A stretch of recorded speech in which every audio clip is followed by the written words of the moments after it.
Hi, kindergartners. I wanted to send you your first weekly challenge. So, the first thing I want you to do this week is practice the alphabet with the actions with your family. We're going to practice in a second.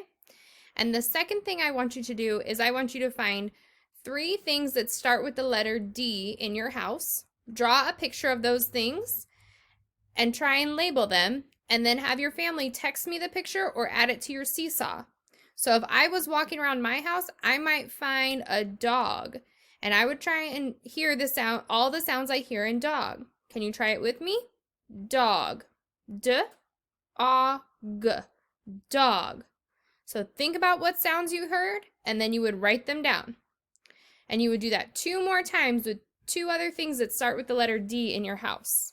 But for now, let's practice our alphabet and our actions. Are you ready? Okay. If you have your alphabet card, you can go ahead and grab it. If not, I put it on the screen for you. Okay, let's start. A, apple, A. B, balloon, B. C, car, K. D, duck, D. E, elephant, E. F, fish, F.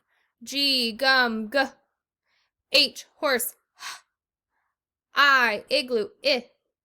J, jacket, J. K, koala, K. L, leaf, L. M, mouse, M. N, net, N. O, octopus, ah. P, pear, pa. Q, queen, qua. R, rainbow, S, saw, s. T, truck, t. U, umbrella, V, violin, v.